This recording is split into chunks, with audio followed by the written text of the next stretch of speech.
How do we help somebody, whether it's us, our kids, if you're a teacher, the students you're working with, how do we help them initiate tasks, task initiation, self-start, not procrastinate, get the train moving when it's a non-preferred task, when it's daunting for them, when it's overwhelming, when it's not fun, when they don't see the benefit or the payoff to it?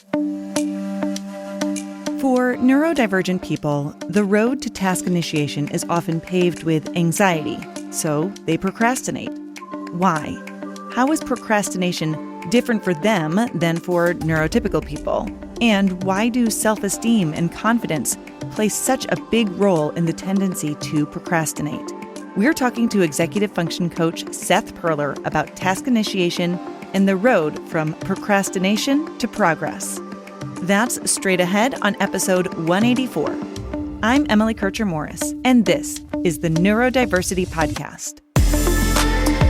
What is neurodiversity? You see the world differently. Autism spectrum. Gifted. Complexities that are inherently inside. ADHD. Dysgraphia. Tourette's. All brains are different. You are exactly what this world needs. This is the Neurodiversity Podcast. Let's be honest.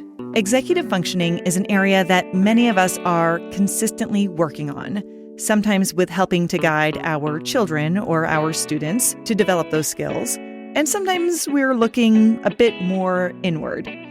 Either way, we're always looking for ways to understand and support executive functioning skills. The upcoming Executive Function Online Summit, also known as TEFOS, is a great free opportunity to get some insights from experts who are helping neurodiverse families every day. I'm proud that Seth asked me to participate this year, and I'd love for you to join me during this 3-day event. Each day has a new lineup of videos talking about new ways you can support the neurodivergent people in your life with their executive functioning skills. You can sign up at the link in the show notes. I'd love to see you there. Okay, my conversation with Seth Perler is up next.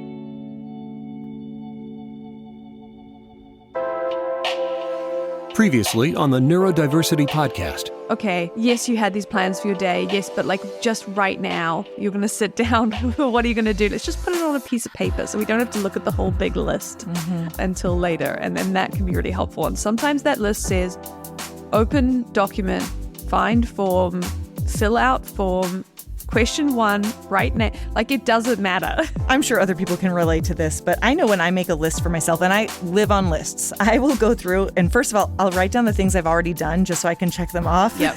But I will also break down all of the steps. So like, I'm going to put the laundry in the washer. I'm going to move it to the dryer. But it kind of just helps to like, I guess maybe keep me on track a little bit, but also reminding me that I am making progress even if I'm not at that finish line yet. Exactly. That's episode 179. Find it wherever you get your podcasts.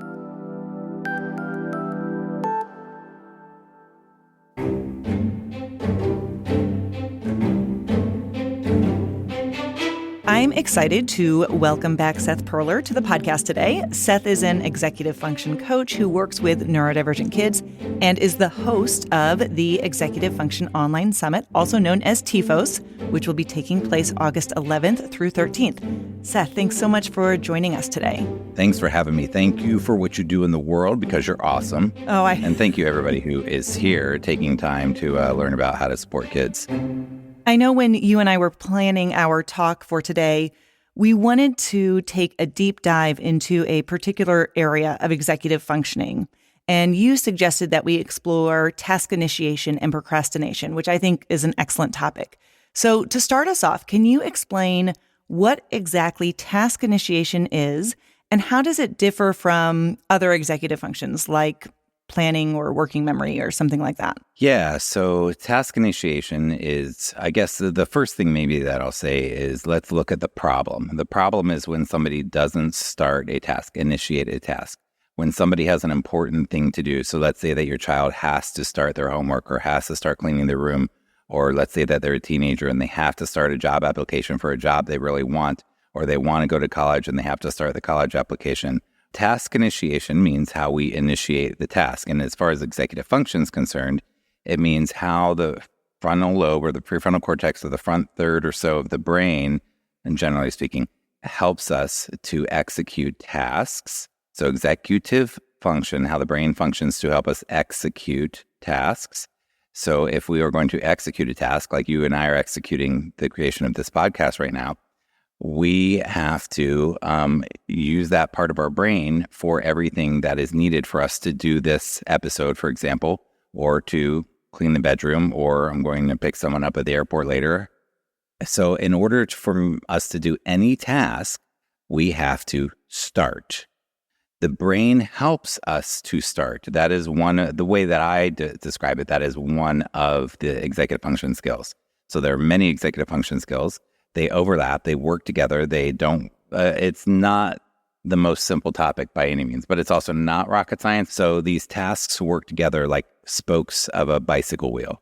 So you have a bunch of spokes around a bicycle wheel. They all work together and they impact each other. So especially if you're like a high-level pro biker, your wheels are, I think it's called tuned or trued, or maybe they use both words, I don't know, but they will adjust the spokes just a little bit, and they're so dialed in that people at that level can really feel the difference. Well, similarly, all of them working in conjunction are going to make like that pro bike racer get a little bit more of an edge. Just that a little bit of a tweak makes a difference. Well, we're not looking for necessarily that much of a tweak, but we do want to know that they all work together. So self-starting is how, or task initiation is also called, I'm going to go through a few synonyms now, is also called, task initiation is called self-starting, getting the train going, get moving. Hey, get moving. Let's get moving here. Anytime we say something like that, or motivate yourself, let's get going. Now, if you think of the opposite of that, not initiating a task, not starting, not self-starting, not getting moving, not getting the train going, you're at a standstill, you're stuck, you're procrastinating, you can use also, you're not motivated, you can use all sorts of different words to describe not task initiating. So how can we help a human being who gets stuck and can't start when it's important? Now, obviously, people who are listening are probably saying, yeah, but my kid has no problem starting when it comes to social media or video games or whatever their hobbies are or whatever. True. That is very true. They have, and this is a good thing, because they have actually given you evidence that they have built skills to self-start in certain contexts. So then the question becomes, how do we help somebody, whether it's us, our kids, if you're a teacher, the students you're working with, how do we help them initiate tasks, task initiation, self-start, not procrastinate, get the train moving when it's a non-preferred task, when it's daunting for them, when it's overwhelming, when it's not fun, when they don't see the benefit or the payoff to it. But this might be something that we know is valuable in their life, but they don't find it valuable or interesting or stimulating or fun. I like to use the term a non-preferred activity. So how do we do the thing when it is a non-preferred activity? I think that we all, neurodivergent or not, tend to procrastinate on certain tasks. Is it different for people who are neurodivergent and procrastinate because of executive functioning difficulties versus people who maybe aren't identified as neurodivergent? Absolutely. Well, you can be neurodivergent and have a fantastic task initiation. Right. But I think, and there are so many rabbit holes I could go down with that question. For example, I am great. So I have extreme executive function challenges I have all my life. It really interfered with my life. I failed out of 2 colleges, almost failed out of high school. I had a lot of depression, anxiety, and a lot of very, very difficult problems in my life as a young person. And I still struggle with task initiation because even though I have much better skill sets around it, once you're 25 or 30 years old, the prefrontal cortex of the brain has done most of its development by then. Now it's really, for me, a matter of tips, tricks, workarounds, skills, systems that work for me, accountability, things like this. So people, whether they're neurodivergent or not, but if they're neurodivergent and they have very strong task initiation skills, I'm including them here. If they're a sort of neurotypical person with strong executive function, those people are weird. Just kidding. I hear they exist. I'm not sure. They do exist. There are lots of them. And this is what I notice. There are a lot of people. I've sat with hundreds, if not thousands of parents. And then, of course, you meet the parent where the apple doesn't fall far from the tree, and they have the same challenges that their child does. And then you have the parents who are completely opposite their child. This stuff is not a challenge for them. So for parents or anybody with strong executive function, in the body, in the brain, in the chemicals in the brain that make us feel motivated, they are motivated by checking things off a list. They feel a sense of accomplishment. They are the people that say, oh, you will feel so much better when it's over.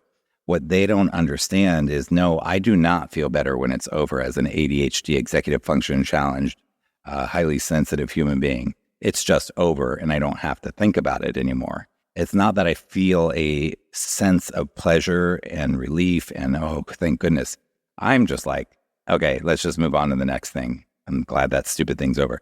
But some people have a very real, and this is good for them. This is amazing, but that thing is checked off the list. That thing is done. That feels good to me. They feel like that. So that is a big difference. And with these people, they are very bothered by a to-do list of important things that haven't been done, whereas I am not. And to my fault and the fault of, a lot of the people I work with, like, it's not a good thing, but I am not bothered by things that are not done. That's a really bad place to be when you have to live in a very complicated world with a very complicated economy, with very complicated ways to navigate this world and have a great life. When you have a young person who doesn't have to pay their own health insurance or have a job or put a roof over their head or make meals or clean dishes or things like this, that's fine. But once you start having a life where you want freedom and choices and possibilities and opportunities, we have to be able to execute on those non-preferred tasks. So one of the exercises I do with my clients is when we are prioritizing, I say, okay, so we got 5 things on the list. How do you want to prioritize it? Do you want to do the easiest first, the hardest first, the quickest first, the longest first, or the most important first? People with strong executive function tend to want to do the most important first. They prioritize very well. They really feel that sense, then urgency around it. And, oh, this thing needs to get done. I feel so much better when it's done. It is the most important thing. And there is sort of an emotional or biological or physiological experience that they have that I think is probably different than most of the people that I work with. So it's not really hard for them to say, this is a responsibility. This needs to be done. Just need to get it done. Whereas for us, people with those challenges, it's a battle. And of course, we make it worse on ourselves, than it is. We catastrophize it. And the feeling of overwhelm is often more overwhelming than the reality of the overwhelm of it, if that makes sense. Yeah, no, I totally agree.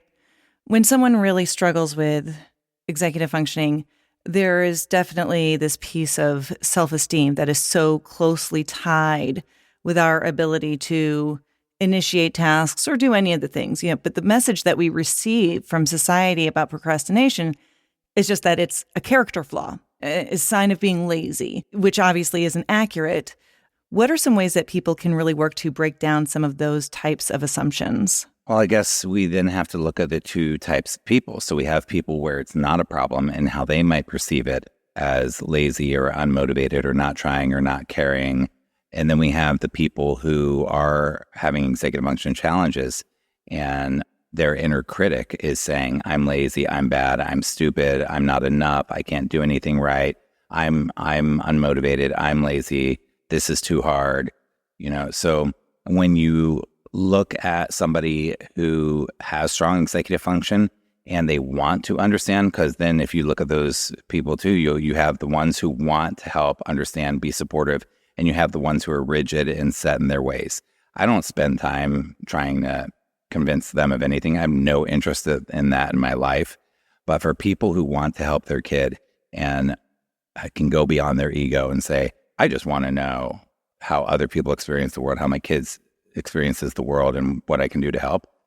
that's very easy to show where you could say that they are unmotivated or lazy, or you could use the same inaccurate and judgmental and uninformed label on them for certain things that you value that they, quote, should do. So, for example, if they are a highly organized, driven, motivated person, and when it comes to those tasks, well, what if you were to, and I'm generalizing, but what if you were to say to them, cool, I think art's important. Let's write a song together. And they're like, oh, I'm not musical. Oh, I'm not creative. Oh, I can't write songs. Well, I think you're just being lazy. You need to try harder. You need to have a difficult, honest, assertive, not manipulative conversation, a very difficult conversation with a human being about something.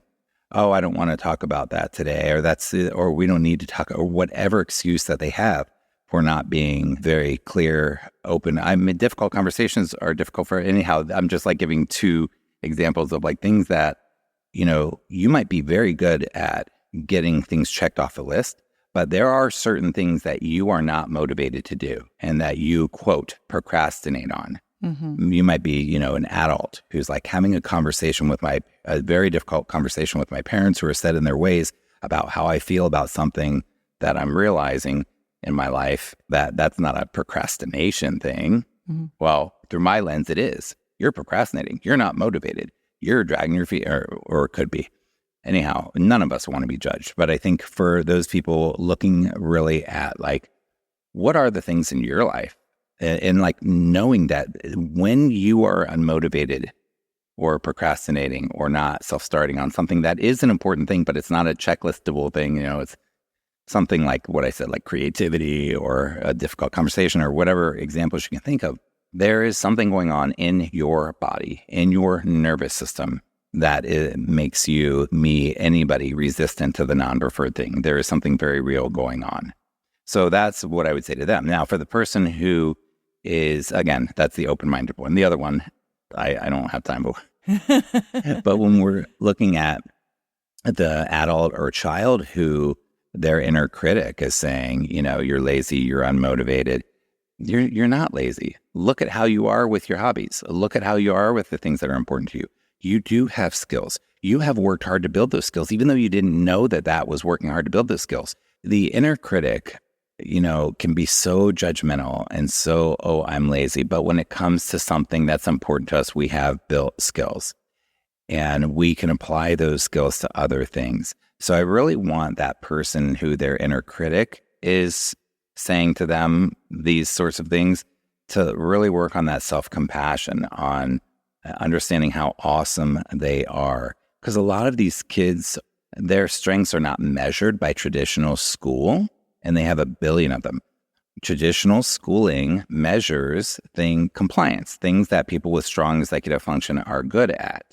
So I'd really want them to feel how awesome they are. I learned skills around self-compassion and understanding themselves, understanding their brain. What I hear you also saying, though, is like recognizing how much there is this emotional piece that's really tied into anxiety or fear of failure.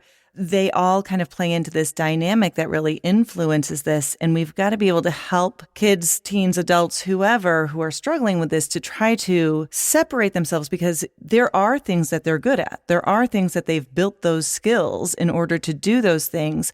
But if it doesn't feel like work, if there wasn't enough effort that goes into it, it gets discounted. But when we can reframe all of those pieces for the emotional awareness and recognize, like, yes, you might have some of these uncomfortable emotions about this thing, but we can face them head on in order to kind of try to build those skills that can really go a long way. Yeah, I'm glad you said that about emotion. Now, this really gets into the weeds, but I really like getting into this because when we're talking about procrastination, lack of motivation, whatever words people use, not self-starting, not task initiating, this emotional component is huge. So the nervous system, the body has a response. So I use the word resistance as an umbrella to cover all sorts of things. You could call it procrastination, lack of motivation, not self-starting, but resistance to doing important things that need to be done. So in my work, a lot of times there might be resistance to using planners, to organizing your backpack, to self-starting to reading the directions at the top of the homework assignment to cleaning your room to whatever, there's resistance. You could call it, again, procrastination or this, that, or the other, but there's this resistance. And one of the reasons I like that word is that it implies, or it helps more easily imply and convey what's going on in the nervous system. There is a physiological response that we experience when we are resistant. And again, for the person who's listening who is highly organized, highly driven, who doesn't feel like they're very resistant, I want you to think about eating a food that people eat somewhere in the world that you would never eat. My mom has never eaten sushi in her life. She is resistant to that. She is driven, she is organized, she's all these things. But now, if I were to say, oh, come on, Mom, and I don't do this, but if I was like, oh, just try it, and I'm sticking in her face, try it, she would feel a sense of revulsion in her body and, ooh, this overwhelm, this tightness, a constriction. That is a nervous system response. Now, imagine the kid who's like, oh, you got to do this and that, and they don't know where to start. They don't know what you're talking about. They don't know how long it's going to take. They have more important things to do, more fun things to do. They feel unsuccessful every time they do it. Every time they do it, they feel like it's not good enough. They don't get a good grade no matter how hard they try, whatever. Even if they're not connecting all those dots, the nervous system, that resistance in them is still making an association that this isn't going to feel good. And I feel tight in my body. I feel not safe. I feel like I'm being threatened, even though they're not being threatened. There is a sense in the nervous system that is saying, this is not safe for me. Mm-hmm. And then you don't just say to somebody, oh, just get over it. Just stop thinking about it. Just don't think about it. Just let it go. Just start. It'll be so much easier when you're done. You'll feel so much better. Like, that does not address that this is going on. So when we, as compassionate adults, can intervene with a child in a way that is loving, kind, patient, empathetic, compassionate, that can really understand that they're having an experience that is uncomfortable, then we can really help them work through that and then learn skills to work through that on their own over time so that they can overcome their own resistances and procrastination so that they can take more strategic action to accomplish whatever goals they have in their life. So that emotional piece is so in the weeds, so subtle, but is so not subtle. It's so important and really necessary if we really want to serve kids. And if you, like, I have my summit that you're on, that is coming up. Thank you for being on the summit again and sharing your wisdom. But so many of the experts talk about the emotional pieces of this. And we don't talk about that when in school. We don't teach people about emotional regulation in school. That's not part of. We've decided to make schools math, science, social studies, reading, writing, and whatever. We don't teach about how their brain learns, which is insane to me that in 2023 we don't do that. We don't teach about their nervous system, their emotional life, and relationships, and these sorts of very important things. Yeah. Well, we have to do the work of the emotion piece before we can focus on the skills. Because otherwise you're just kind of putting a Band-Aid on it, but then it might work like short term for that particular thing, but not long term. Right. You know, speaking of the skill piece, I know that you have some really great ideas and tools that you would consider procrastination busters. And so I'm wondering if you can share a couple of your favorite tips or ideas for getting over that hurdle with task initiation to overcome that procrastination that whether it's parents or teachers, they can use to help the kids in their lives, or maybe they can even use it to help themselves. Yeah. One of the things that I think about with procrastination or resistance is overwhelm and a sense of, and I talk about abstract versus concrete. When something is abstract, it's more overwhelming. And this gets to a concept that I use called chunking, or breaking things down into smaller pieces or whatever. But when something is abstract, it's more overwhelming. So if I'm like, okay, it's time to do my homework. And I'm like, gosh, I don't even know where to start. I don't know what I have to do. I don't know how long it's going to take. I know it's going to take longer than I think. I know it's going to be annoying. I know I'm going to get distracted. I know it's not going to be fun. I talk a lot about strategies for planning, but in order to get something from, let's say it's on a spectrum or a continuum from abstract to concrete, or more abstract to more concrete, to get something more concrete, we need to make a plan or chunk it down or break it down into very small, manageable, bite-sized pieces. So there are two ways to chunk that I talk about, by task and by time. And we can break things down. Let's say, give me an example of something that you have to do, Emily. That's daunting. Keeping all of the balls in the air with the podcast. So inviting the guests, prepping the questions, managing the schedule, all of those things. Right. And just even thinking about the image of balls in the air is overwhelming because they could fall and roll away, and then you have to go chase that one. So that's somewhat abstract and somewhat concrete, right? Because you listed specific concrete things. But the more you break down each of the concrete things into more systems, more really polished ways of doing each thing, the easier and less overwhelming that's going to be. So for anybody listening, taking those things, getting them from their abstract states into more concrete, manageable states is going to help somebody sort of like a procrastination buster. So the first thing that I do with kids is I help them plan their evening or their homework study session or their semester or whatever. But we spend a lot of time on planning and chunking things down.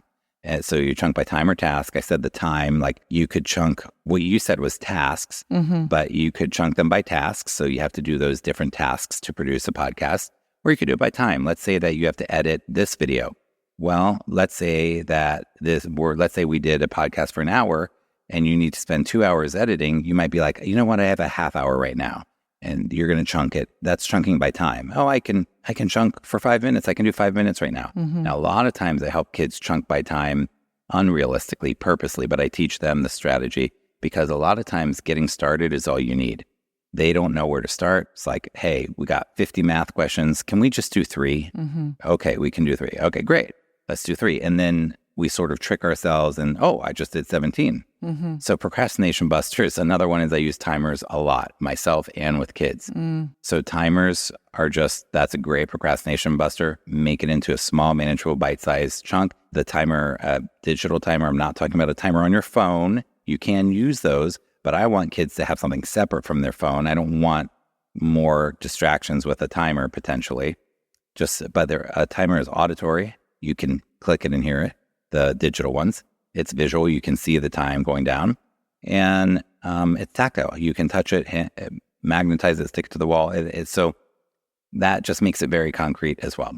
The other procrastination buster, so to speak, is accountability. So I, for example, doing taxes is a non-preferred task to me. I hate it. I probably always will, but I have to do it. It's something that just is daunting, takes a lot of time.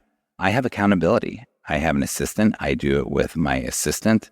I do it with my bookkeeper. I do it with my accountant. I set myself up to have hand-holding with that. And my assistant knows, and we joke about it, but that like half the time when I ask her about things when it comes to taxes, it's something that I could just read on the same piece of paper she's reading. But it's so daunting and overwhelming for me. I really just talking it through with her, that accountability helps me. So anyhow, accountability in general, when I went back to college, I had failed out of 2 colleges. I knew I cannot depend on Seth to motivate myself to study it as much as I need to. So I would create study groups, and I'm very social. So those were great. Even if you're not social, it doesn't matter. But I started study groups in my classes, and I would have to show up because I started a study group. And I would not have gotten through college without it. And I learned so much more having that. So anyhow, all sorts of accountability. How can we, if we want to have a procrastination buster, how can we get study partners, study buddies? If you're a student, you don't want a study buddy who's struggling with the same type of stuff as you are, at least you want somebody who does have pretty strong executive function. I mean, you can definitely have fun, but you need somebody who's going to keep you on track. But getting creative ways to build accountability for the non-preferred activities. Yeah, it's a big one. I agree. I know it helps me a lot to have somebody knowing that kind of that pressure and just it almost externalizes the expectation as well. It's no longer just in my head, but someone else is waiting on it. And so that kind of helps it as well. Yeah, same thing with like my workouts. A lot of my workouts I do, it's like I'll make plans with people to do a workout or go to a class with them. If I do a workout on my own, it's mediocre. If I go to a class, I don't have to think. They're telling me what to do. There's built-in accountability. So find those opportunities. Definitely. Well, Seth, as we wrap up our conversation today, the last question that I have for you is this. If you were speaking directly to a child or teen who's really struggling with procrastination and just getting started on things, what words of advice would you want to share? What's the message that you would really want them to hear?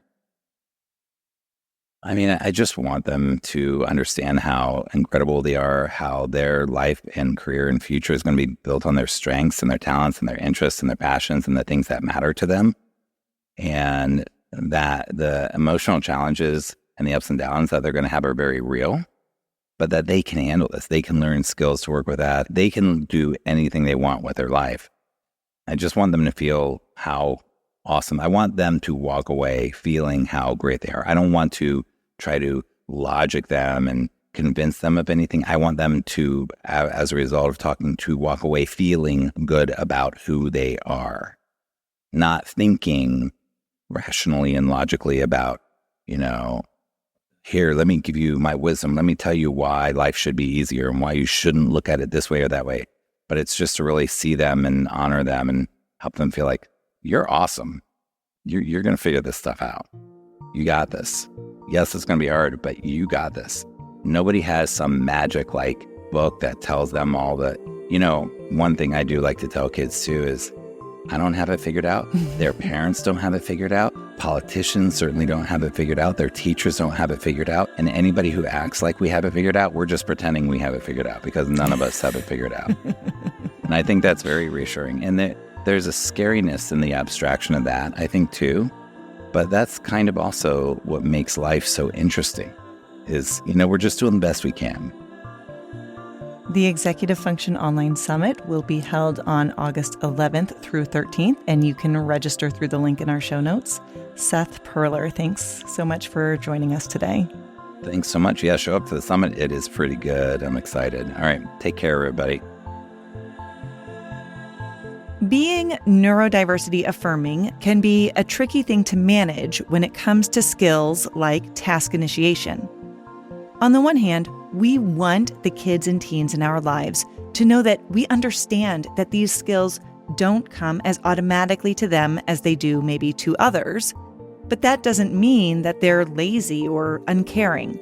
The other side of this involves making sure that they don't start to believe that their neurodivergence is an excuse not to try to improve these areas.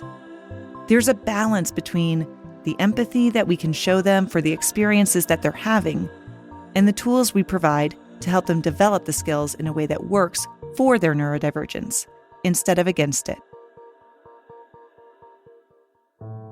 I'm Emily Kircher-Morris. I'll see you next time on the Neurodiversity Podcast.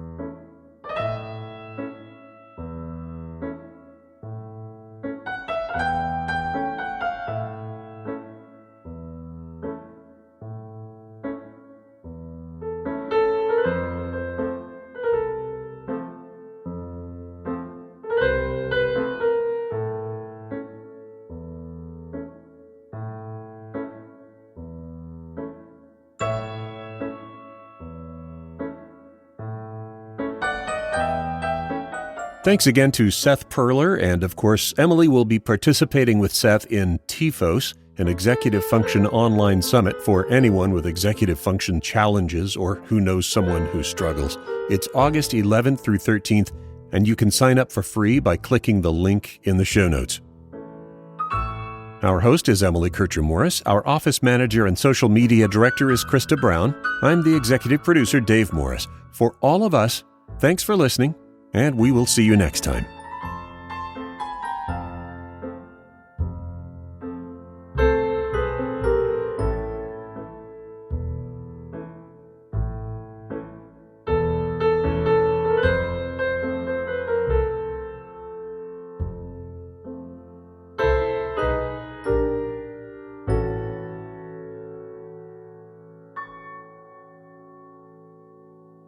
This is a service of the Neurodiversity Alliance.